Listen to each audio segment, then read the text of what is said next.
to come back? I mean, I feel like there are a lot of reasons I can pinpoint why I came back. I think the overarching one is just I love it here. Another one is that guy who you just talked to, EB. The culture that he creates within the team, within the program, is something that I've honestly never really experienced. And, just to be considered a part of this team is just a huge honor. Why did a guy from Georgetown come here in the first place? It's kind of a weird story. I got hurt my senior year at Georgetown. And with the COVID year and that year, I knew I had 2 years to, possibly play at the highest program that I possibly could. So I entered transfer portal, talked to a lot of great schools, but, took a visit here and immediately fell in love. Just by the way the guys handle their business and the way they play. And I don't know, something was just drawing me to Clemson, and just the fact that I got the opportunity to come try to play here is just huge. How much was last year kind of a roller coaster? Obviously, you have the moment against South Carolina, win the game, and then you get your knee injury and you're out for the year. What was that like? Yeah, it was a huge roller coaster. Obviously, that injury unexpected, but part of the game. The risk that you take going out there and playing as hard as you can. But yeah, I mean, it's kind of crazy to think about the fact that a year ago today, it was just kind of my first couple months here, just trying to get the hang of things. But yeah, huge roller coaster. We're still putting in the work this fall, same work that we put in last fall, and just preparing to get even further than we did last year. What maybe did you learn when you're just sitting here in the dugout, just sort of watching as where this team heads? Just sort of what are the things you picked up on, I guess, instead of playing, just observing? Like the second half of last year. Yeah. Like I said, it was just kind of unexpected. One of those things where you need to, pivot and just take on a different role. Obviously, I wasn't able to play the second half of the year, but watching this team and being there for them and just trying to contribute as much as possible in those moments, getting into the playoffs, into the regional, super regionals. Again, that's something I've never experienced. So just being able to be part of the team still was just really, really cool. Baggage talked about sort of the community rallying around this team in the summer and just seeing where they ended up. Just what was that like to watch as well, and see what this fan base is when they're really charged up? Yeah, it's just, we're a family here. So no matter if a guy had a lot of playing time last year or didn't, everyone obviously goes their own little separate ways in the summer and plays on different teams around the country. So yeah, it's just a family, and that goes back to what EB builds here. Just builds a community, builds a brotherhood. We're spending every single day together, so you really get to know these guys, and you just want to see as much success for everyone as possible. Bakich talked about, he reminds you guys that they're not putting together a starting lineup in October, November. What's it like to have that mentality, and what do you take in, and is it hard to fight that thought that you are competing for a starting spot given that you're coming back from an injury? Yeah, I think, honestly, I don't think anyone's thinking about that right now. I think we're kind of in the meshing stages, and talent alone isn't going to get a team to Omaha. The chemistry and the community and, like I said, the brotherhood is what's going to get us to that next step. I think everyone's just trying to play as hard as we can right now in the fall. Obviously, it's still early, a lot of time. But I think that's the difference here as opposed to, different teams I've played on. It's just everyone wants to play so hard, not because they're fighting for a spot. It's just because everyone loves it so much. And you'll see us taking batting practice out here, and guys are diving all over the place. And it's just like guys just have love for the game here. So, yeah. Eric talks about encouraging you guys to go for some different PRs that maybe you want to. Is there somewhere specifically you're targeting, or how do you approach that? Well, I'm at the end stages of my rehab right now. So I'm kind of taking everything with a grain of salt, and just know that it's a long process. Even when you're quote unquote cleared, there's still a mental aspect to it that, you need to learn how to trust the knee again. But for me, I think, I just started swinging about a month ago, so I'm kind of chasing some more power right now and making little minor adjustments. But personally, I'm just trying to trust this knee again and get back to kind of where I was. I know it's super early, but you guys are obviously losing veterans from last season.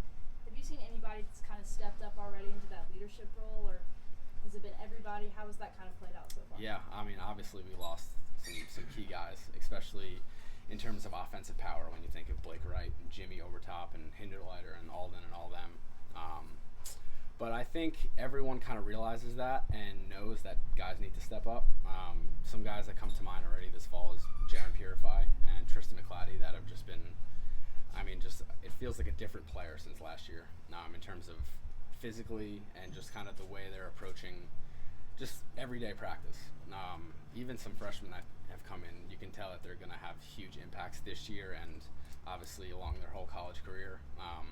But yeah, I feel like we have a younger team this year, and because of that, guys know that they can't take a whole year to get adjusted. They need to kind of come in and make an impact. We heard a guy, Luke Gaffney, can play first, third, catch, outfield. Yes. How much competition does he bring, just knowing he can play anywhere? Yeah, he's a baller. Between him and Colin Priest, the two transfers that came in, they can do some serious damage at the plate. And they've already, within it's not even been 2 months, they've just made huge jumps from a defensive perspective, getting adjusted to Clemson. But yeah, they're going to bring some serious pop this year, and I'm really looking forward to getting to playing with them. Coach is also talking about Dominic Listy as a guy who just gets on base. What have you observed from him? He's a grinder. So he's one of my roommates, and from the moment I met him, he kind of reminded me of Alden Mathis. The way he, just grinded out at bats, got on base, didn't matter how hard he hits it. Even when he gets down with 2 strikes, you don't see a lack of confidence in his face. You know that he's going to grind out an at bat, and one of his things is just getting on base any way he can, whether it be getting hit by a pitch and not getting out of the way, or just keep fouling balls off until he gets his pitch. He's going to be a huge on base guy this year. I guess you talk about flashing back to a year ago, what this would have been when you first kind of got here. Like, what was the biggest adjustment? Was it food? Was it weather? Was it? I would say for me personally, it was just kind of the facilities.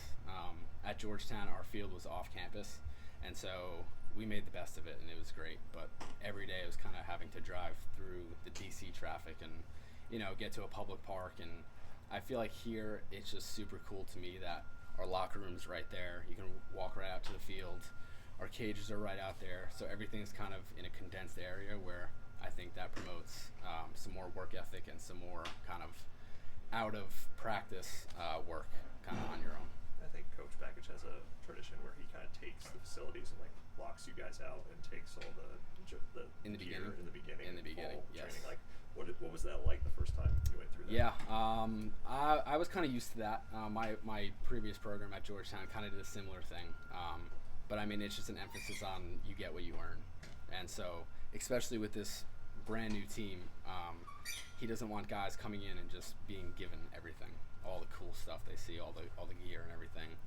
So I think that's a really unique part of his coaching style, and I think it definitely makes us work harder, and it makes us more grateful kind of for the opportunity just to go out on the field, even in a plain white t-shirt and a purple hat with no C on it. I think the idea of earning the C is really special, and I think that's one of the many things that makes him the great coach he is. This is you talk about being a really new team, but is there any carryover from last year just in terms of getting to Super Regional and not quite getting to Omaha? Like, how much hunger do you feel like there? Yeah, there's a lot of hunger. Especially older guys, Reed Garris, Tristan Becerra, who have been there, who have been in the program longer than me. They've seen the past 2 years us fall short. So I think even the guys that weren't here and this is their first year, they know what happened the past 2 years and know how close we got. And so I think they kind of just bought into that hunger and know that, making a super regional or hosting a super regional isn't enough. From day one, EB has been talking about, not just getting to Omaha as the goal, but winning in Omaha. And we just finished up our ancestry presentations in the classroom, which is where every player gets assigned an alumni, and this year it was specifically an alumni who made it to Omaha. So all of us got to talk to one of those guys and put a little presentation together, and after everyone was done, we kind of just drew some commonalities between all the guys, and that just allowed us to see what needs to be accomplished this fall and the beginning of the spring before we start playing. Who was your alumni? My alumni, Casey Stone. He played under Coach Leggett. Apparently, he was one of Coach Leggett's favorite guys. But the similarities between just about everyone was good leadership, putting in the extra work, and hanging out off the field. Because like I said before, it's not just talent that's gonna get us to Omaha. It's kind of all the overarching things that people don't really see behind the scenes that's gonna build that chemistry and make us want to win even more. So you actually talked to him on the phone Yeah. or in person? Yep. Like, what was it like talking to him? Like, did he encourage you in a Awesome. certain way? Or? Awesome. Yeah. I think it's just really cool because obviously we learned some stories about what happened, but then after I asked him his 2 or 3 questions, we kind of just talked like guys. Talked about, he was asking about a few specific players this year because it seems like every single alumni just continues to follow the program, which is awesome. And I think because of their previous success, their past success, along with EB coming in and kind of changing the program around a little bit, I think what EB kind of instills in us is what they were used to, the alumni who played under Coach Leggett.